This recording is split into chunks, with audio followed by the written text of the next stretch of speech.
So the question is, if you're right about people's tastes are base and corrupted, the question is why? Well, I think that there's a number of answers to that. Oh, A lack yeah. of critical thinking, a lack of religion, or at least the moral Ethics. Yeah. absolutes that religion used to provide, that philosophy is yet to provide. I'm working Well, as hard as I no. can, but I What can't do about it alone. Let me Aristotle? finish my point. So the question is, why are people's desires so debased?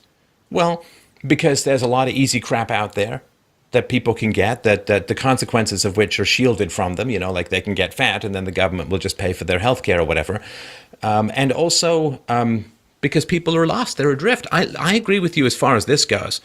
We don't have any higher purpose other than often Yeah. our next meal or our next one night stand or our next whatever it is we use to satisfy our senses in the moment.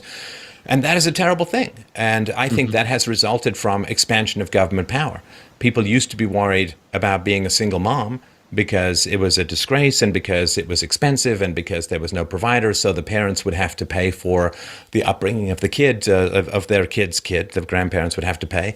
So, the welfare state, a variety of other things have just taken away the negative consequences of people. And we have a really dumbed down curriculum for a variety of reasons. Like there are way too many women teaching in primary school. There are not enough male role models, not enough male rigor. Women are great cheerleaders for the young, but they don't often have the same ability to impose the kind of stricter standards that men can, which children need.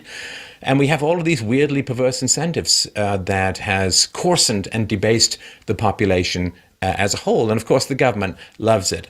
If you're only thinking about your next meal or your next bang or whatever it is, rather than thinking about larger or more important issues. So I think that a lot of the debasement of what's been going on in the population is the result of expanded government power. So for you to say, don't worry, we'll use this power in the positive way, if you're talking about, obviously, I know people talk about Mussolini and Hitler, who actually, Mussolini started out as an out-and-out Marxist, and Hitler always referred to himself as a socialist and hated capitalism, he divided capitalism into two, like productive capitalism, which was making stuff, which he didn't mind as much, and then there was finance capitalism, which is usury, speculation, all this kind of stuff. And you can see this, like the Democrats still talk about this. Wall Street is the problem. It's the finance capitalism.